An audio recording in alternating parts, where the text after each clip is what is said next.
November 5th, 1913.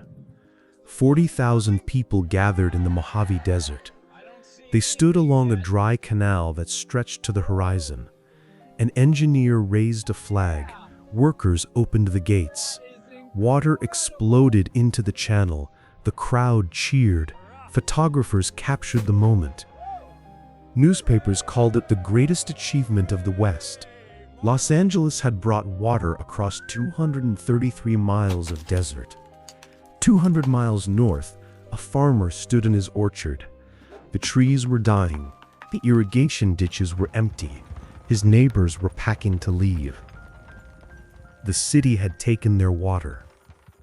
In 1900, Los Angeles had a problem. The city sat in a semi-arid basin. The Los Angeles River provided enough water for 200,000 people. The population was approaching that limit. Real estate developers wanted more growth. More growth required more water. The nearest reliable source was the Owens River. It flowed down from the Sierra Nevada. The valley it created was green. Farms produced apples, cattle, alfalfa. William Mulholland ran the city's water department. He was an immigrant who had worked his way up from ditch digger, a mainless. He knew every pipe and reservoir in Los Angeles. He had taught himself engineering from books. Mulholland traveled to the Owens Valley in 1904. He saw the river. He calculated the flow. He realized one thing immediately, that water could supply 2 million people. The Owens Valley had 5,000 residents. Most were ranchers and farmers. The federal government had promised them an irrigation project. The project would store water from the Owens River. It would make the valley more productive. Los Angeles needed that same water. Mulholland developed a plan. The city would build an aqueduct. It would carry Owens River water to Los Angeles. But first, they needed to own the water rights. Fred Eaton was a former mayor of Los Angeles. He was also Mulholland's friend. Eaton traveled to the Owens Valley. He posed as a rancher looking to invest. He bought land along the river. He bought water rights. He paid fair prices. The farmers didn't know he represented the city. The federal irrigation project was quietly canceled. Valley residents learned the truth in 1905. A Los Angeles newspaper broke the story. The city had secured the water rights through deception. Protests erupted.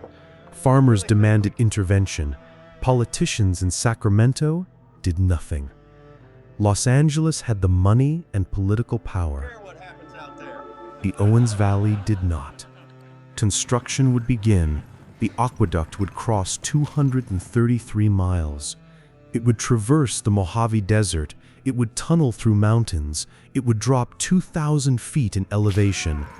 Mulholland promised to complete it in 5 years. 5,000 workers were hired. Most were immigrants. They lived in camps along the route. The camps had no running water. Temperatures reached 120 degrees in summer. The work was brutal. Men dug through solid rock with hand drills and dynamite. They poured concrete in conditions that would be illegal today. Some died from heat. Others died in explosions. A few fell from scaffolding. The tunnels were the hardest part. Workers had to bore 142 separate tunnels through the mountains. Each tunnel had to align perfectly with the next. Mistakes meant starting over. One tunnel took 18 months. By 1910, half the aqueduct was complete. Mulholland drove his crews relentlessly. He slept in the camps. He inspected every section personally. He fired engineers who fell behind schedule. The project stayed on budget. It stayed on schedule. Workers kept dying. In October 1913, the final section was connected. Water was released into the system. It took 3 days to travel the length of the aqueduct. On November 5th, it reached Los Angeles. The ceremony took place at the Cascade. This was where the aqueduct entered the San Fernando Valley. A temporary dam held the water back. 40,000 spectators arrived by train and automobile. They covered the hillsides. Mulholland stood near the gates. He wore a suit despite the heat. The mayor gave a speech. Mulholland gave a shorter one. He said 5 words. "There it is. Take it." The gates opened. Water roared down the spillway. It filled the dry channel in seconds. The crowd went silent at first, endless, smiling and guy and seeing that guy arrive Nate Mary. Then they erupted in applause. It treated the first. It the best amount of prints that scintilling and film pipes in a dizzy night. Which hours became with dizzy a in this lutna shanatzel. Some families left immediately. Others stayed and fought. In 1924, a group of farmers dynamited part of the aqueduct. The explosion made headlines. The city repaired the damage in days.